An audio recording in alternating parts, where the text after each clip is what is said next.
সুপ্রিয় দর্শক, আশা করি আপনারা সবাই ভালো আছেন এবং সুস্থ আছেন। ইয়োরস এডুকেশন ইজ আওয়ার অ্যাচিভমেন্টে আপনাদের প্রত্যেককে স্বাগত জানাই। আপনারা যারা চাকরির পরীক্ষার জন্য প্রস্তুতি নিচ্ছেন, আমার এই ক্ষুদ্র প্রচেষ্টা হয়তো আপনাকে কোনোভাবে সাহায্য করতে পারে। বাই দ্য ওয়ে, আপনাদের সাথে রয়েছি আমি সায়ন এবং শুরু করছি সুবিদ দাস স্যারের কম্পিটিটিভ ম্যাথামেটিক চ্যালেঞ্জার বইয়ের শতকরার অধ্যায়ের অঙ্ক। কোনো পরীক্ষায় রাম 30 নম্বর পেয়ে 15 নম্বরের জন্য ফেল করলো এবং মোহন 40 নম্বর পেয়ে 5 নম্বরের থেকে 35 নম্বর বেশি পেল। পরীক্ষায় পাস নম্বর কত? দেখুন, এখানে মোহন কত পার্সেন্টেজ নাম্বার পেয়েছে বলছে। যদি আমরা লিখি মোহন, দেখুন এখানে মোহন শতকরা হারে কত নাম্বার পেয়েছে?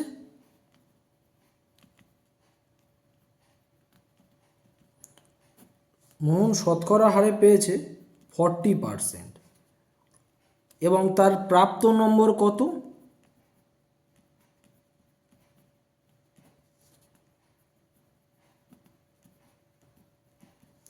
তার প্রাপ্ত নম্বর হচ্ছে 35। তাহলে যেহেতু সে পাস করেছে প্লাস সাইনে থাকবে। আর রাম কত পেয়েছে? রাম পেয়েছে 30% নাম্বার। তাহলে এই 30% নাম্বার পেয়ে সে ফেল করেছে এবং এখানে সে 15 নম্বরের জন্য পাস করতে পারেনি। তাহলে রামের প্রাপ্ত নম্বর কত? 15। 30 আর 40 আমরা বিয়োগ করছি, করলে কত হয়? 10%। তাহলে এদের দুজনের মধ্যে পার্থক্য কত? 10%।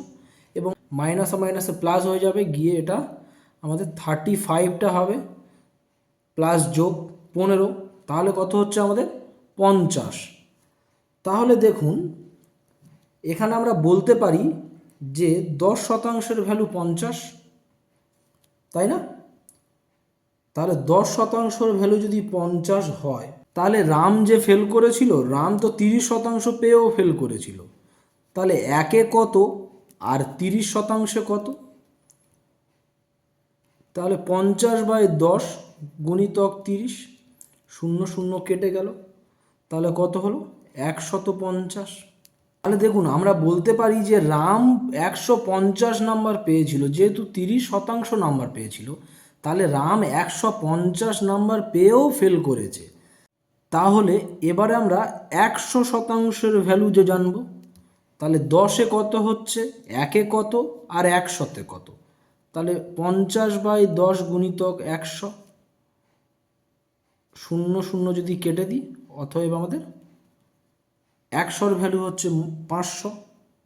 ভালো করে লক্ষ্য করবেন, এখানে দেখুন বলছে রাম 15 নম্বর আরও পেলে পাস করতো, আর রাম পেয়েছে কত নম্বর? 150 নম্বর। তাহলে অতএব আমরা বলতে পারি পাস নম্বর সমান সমান 150 যোগ 15, অর্থাৎ 165। তাহলে এখন আমরা বলতে পারি যে অতএব পাশের শতকরা হার কত?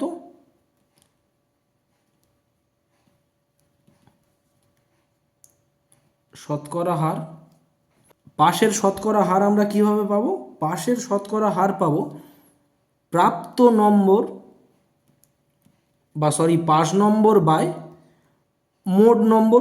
দেখুন এখানে মোট নম্বর কত? 500 নম্বর। সেই 500 নম্বরের মধ্যে 165 নম্বর পেলে পাস করত, কিন্তু সে রাম 150 পেয়েছে, তাই 15 নম্বরের জন্য ফেল করেছে। তাহলে পাশের শতকরা হার বের করছি, আমাদের 100 গুণ করবো এর সাথে, দুটো শূন্য কেটে গেল, 3 5-এ 15, 3 5 15, অর্থাৎ 33% হলো আমাদের মোট শতকরা হারে পাস নম্বর। অর্থাৎ অপশান এ হলো আমাদের সঠিক উত্তর। ধন্যবাদ। যদি আমার দেয়া এই ভিডিও আপনাদের একটু হলেও ভালো লেগে থাকে কিংবা কোনো উপকারে আসে, তো একটা লাইক দিয়ে সাবস্ক্রাইব করবেন এবং ভিডিও চলাকালীন যদি কোনো ভুল ত্রুটি হয়ে থাকে এবং আপনাদের যদি কোনো সাজেশান দেওয়ার থাকে তো কমেন্টে জানাতে ভুলবেন না।